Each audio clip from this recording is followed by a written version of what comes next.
So we're talking about why Blender3d is not used in production more widely. And one of my thoughts on the subject is that it's more to do with a user experience design issue. Blender's been around for a good 20-ish years, yet we don't see it in the big production houses. You know, they add new functionality and it does everything that, all the big software does. You've got a sculpting suite, you've now got procedural modeling, you've got, all the best poly modeling tools in there, but it hasn't really made its break into the production world. And that led me to believe that this, like I said before, is not anything to do with the actual functionality of the software, but rather the user experience. My name is George from George Initial Designs, and let's get on with it. And before we begin to get into things, I just want to preface this talk with a little disclaimer. Obviously, the intention that I make this little piece with is to actually have some constructive feedback for Blender. Obviously, as a 3D artist, my intention is to see something like Blender tool like this grow and increase the accessibility that people have to 3D tools. And I think it will be wonderful if Blender could be more widely used in production. So with that said, let's move on. So I came up with a few factors related to user experience that could be the issue. The first one is that the design doesn't account for familiarity, memory, and flow. The second point is a lack of affordances, not accounting for user agency. The third is there are some basic UI design issues, and the fourth is wider UX design issues to do with the software as in terms of a piece of software in general rather than something very specific. So I'll be going into these one by one. So let's talk about the first point, which is to do with familiarity, memory, and flow. Now, why is familiarity, memory, and flow important when working? So obviously, before I go into this, I want to preface it by saying that I'm making an assumption here that Blender3d would like to have more users from other software switching or starting to use Blender as well. If this is not a goal, obviously, then none of this is valid, because if you develop a workflow in one kind of software, like Blender users obviously are very proficient with the workflows they've got, and if their goal is to keep the software within that sphere of just Blender users, then none of this actually matters.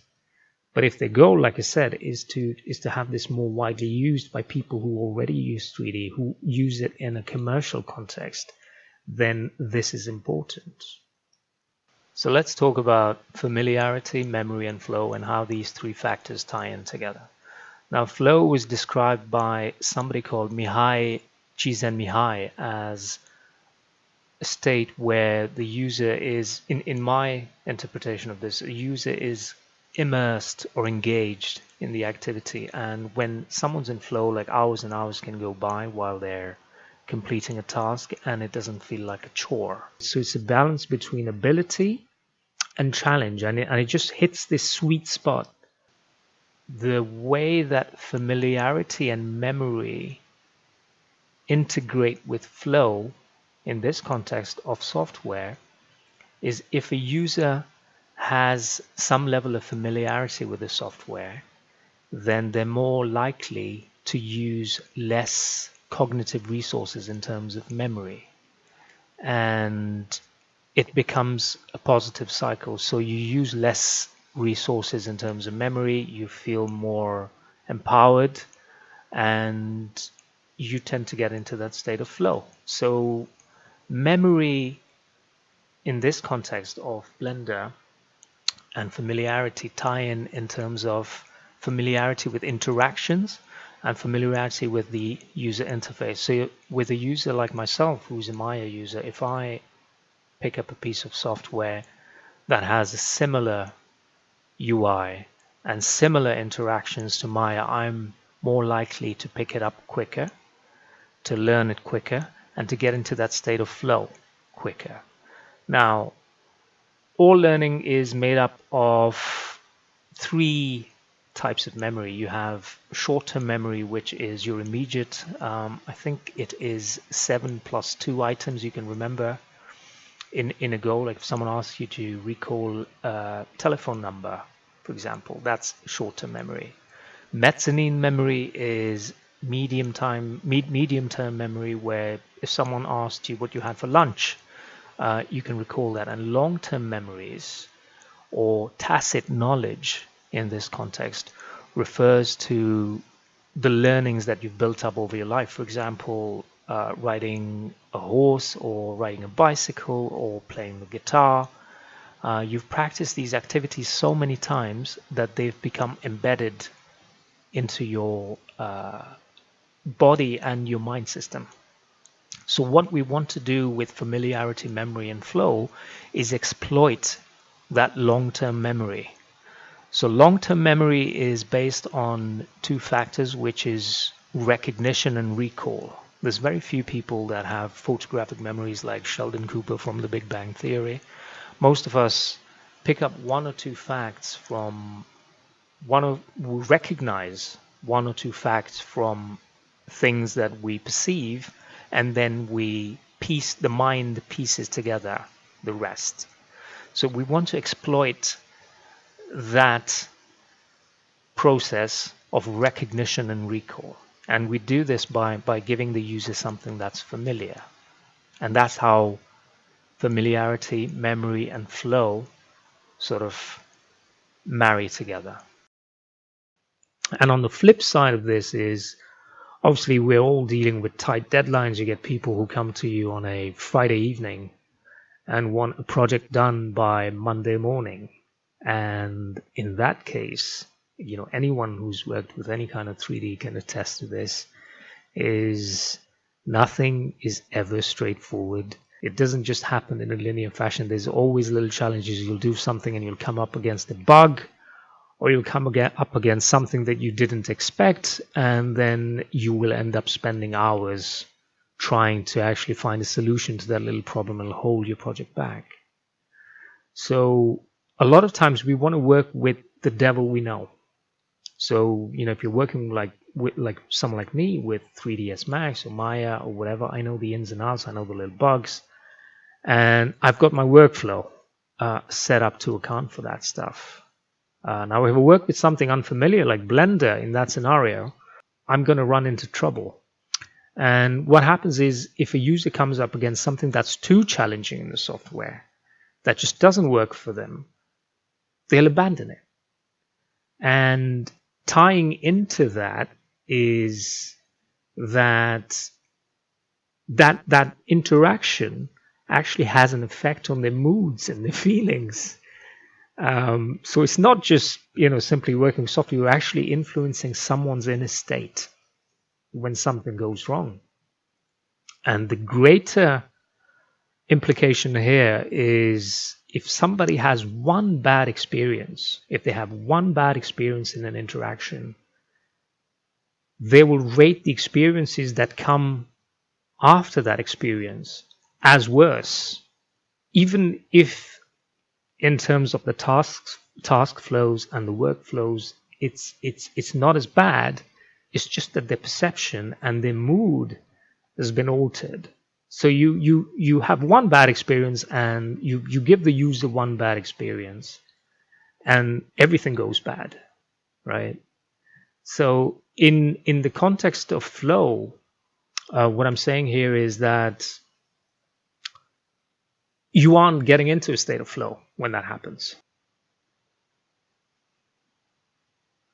Now, within the sphere of user experience design and human-computer interaction, another factor that I found lacking in the software was the number of affordances Now, affordances refer to things that tell people they can do things. It's like a door handle. An example of an affordance is a door handle. It's difficult to actually put into words, so it's like a door handle. You see a door handle and you know you can push it down and you can open a door. So in the context of software, a door handle would be sort of the relevant shortcuts or icons which visually tell you very quickly, yes, you can do that.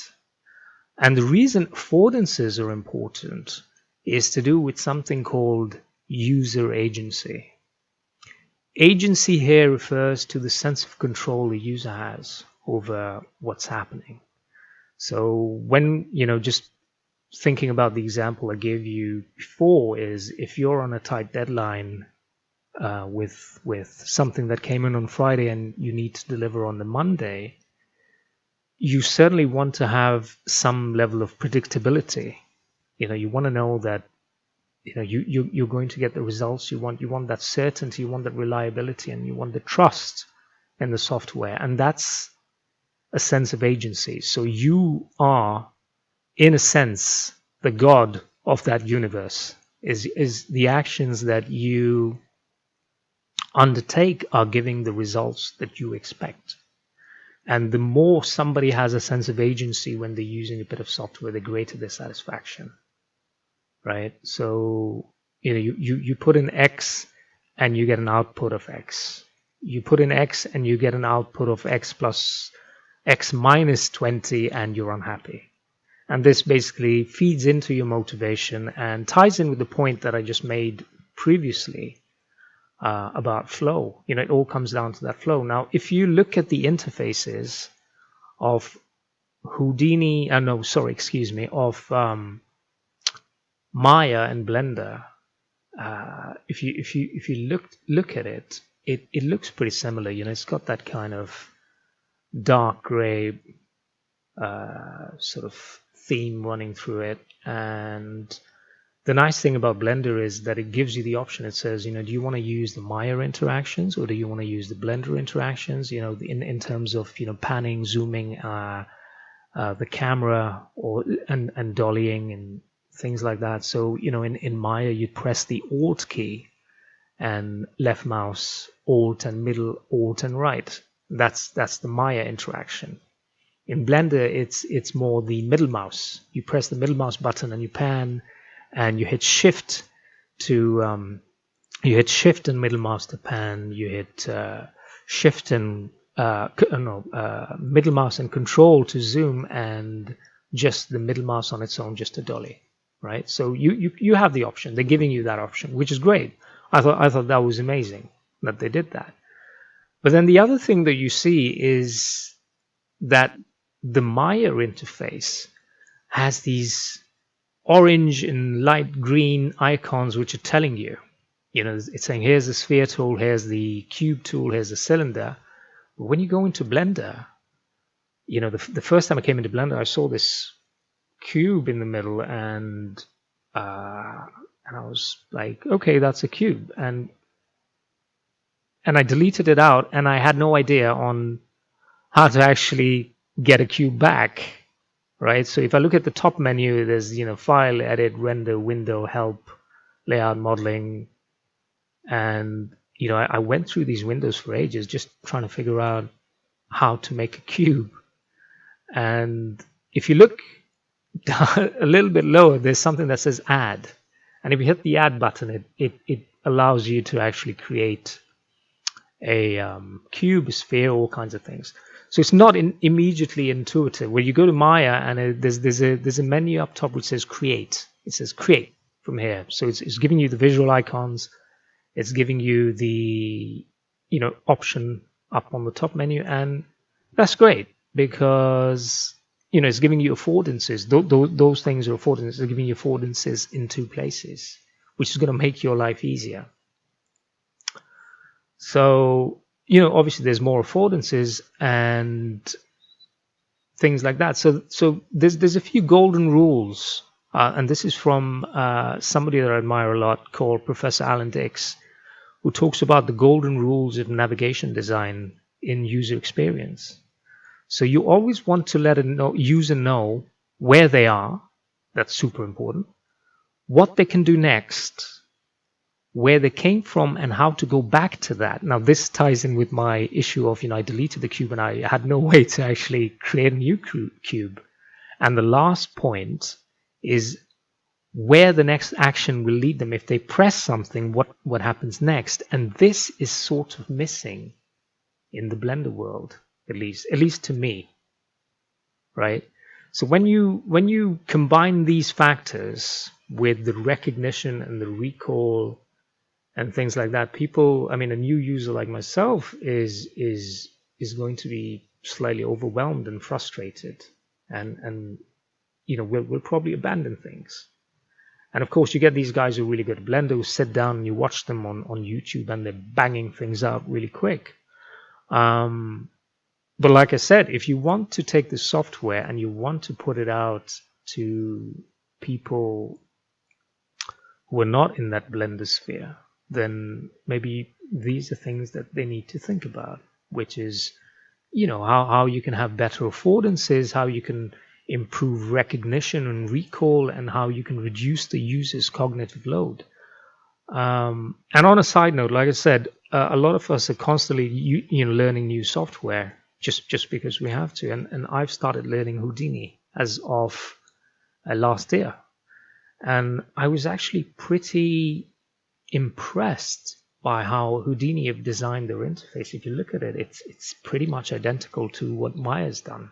You've got the middle panel, you've got a side panel, you've got the panels on the right, and you've got the icons on the top, and you've got the tabs, and then you've got the top menu, which is really, really similar to what Maya's done. So as somebody who's used Maya and who's used 3ds Max, when I come to something like Houdini, I'm like, wow, okay, I know where to begin, I know where things are, and it immediately puts me at ease.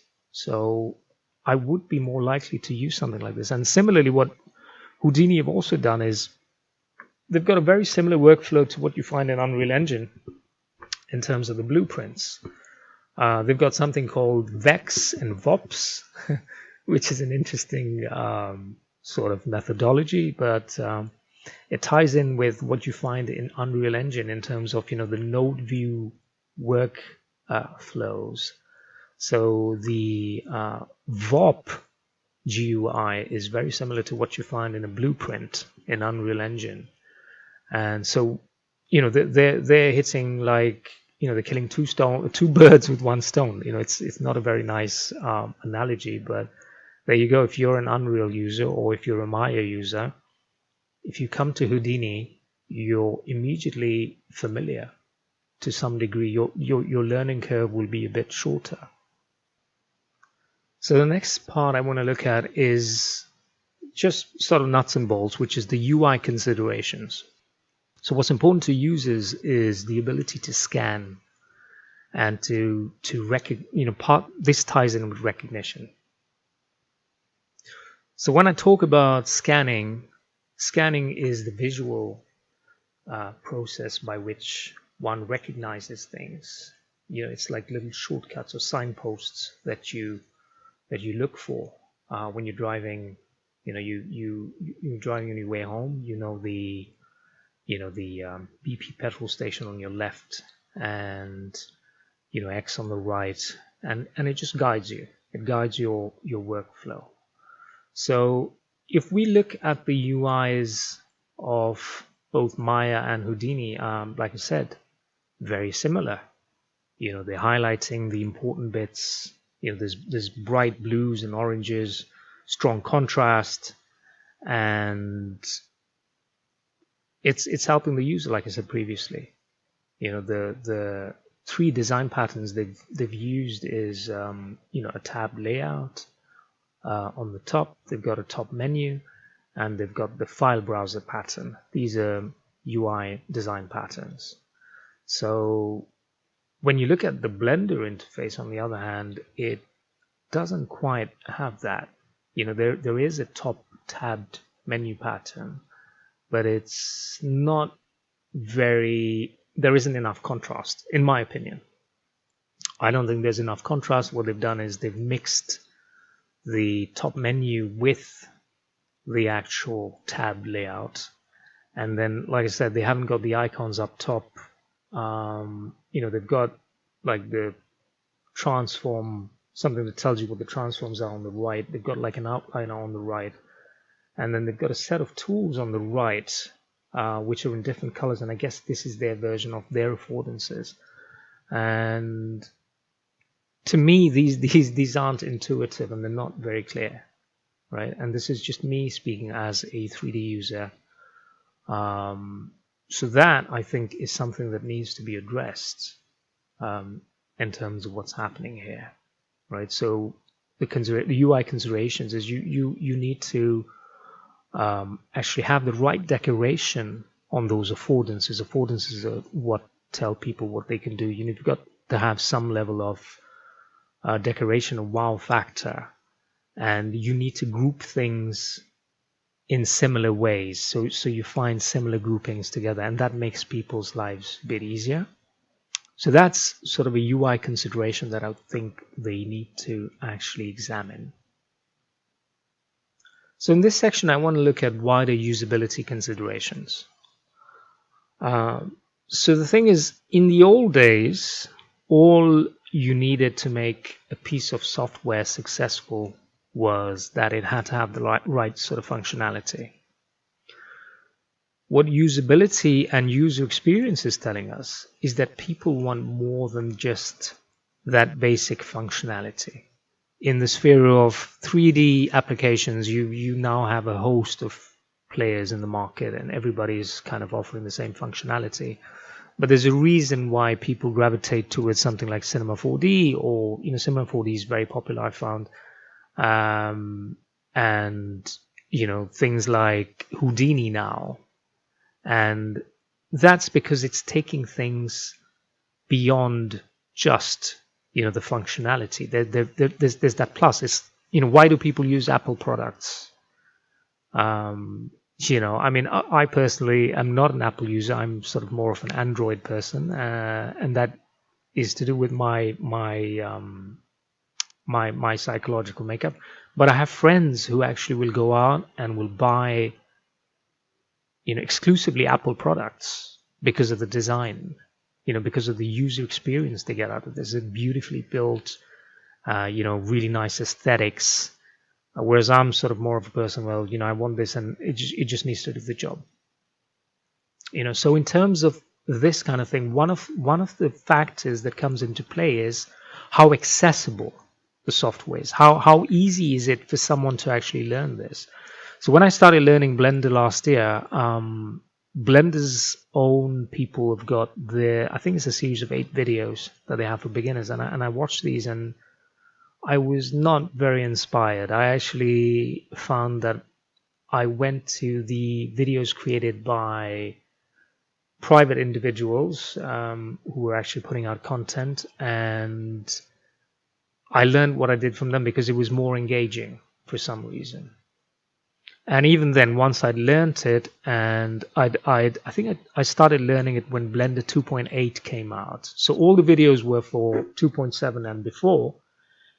And what I found was that a lot of the task flows, a lot of the little clicks and the button clicks and the sequences of those clicks to achieve an action, that's what a task flow is, had changed. So the things that I learned for Blender 2.7 weren't relevant anymore to 2.8. And I had to go back to the internet and try to find what was the right task flow for 2.8, and they hadn't been put out. And I went onto forums, and it was a lot of a headache. Now, in contrast, that same year, I learned Substance Painter and Unreal Engine. And Substance and Unreal actually put out their own tutorials, which are very well done. And I didn't need to go anywhere private. I didn't need to actually purchase anything. I got whatever I wanted just from their content, the content that they put out. So the question is, which is more accessible and which is going to prompt a user to pick it up and adopt it? So that is sort of wider usability considerations. So in conclusion, Like I said in the beginning, my intention here is not to deride or bash Blender. I think it's an amazing piece of software. It's changing the 3D world, and I want to use Blender in production. And I want to actually have other people use it as well. New functionalities added faster than it is in Maya or Houdini or 3ds Max. The community is putting all this good stuff out for free. Now they're putting out all this functionality. Why don't we start thinking about user experience and user-centered design? I think that will just propel Blender into the stratosphere. Thank you for your time, and thank you for listening.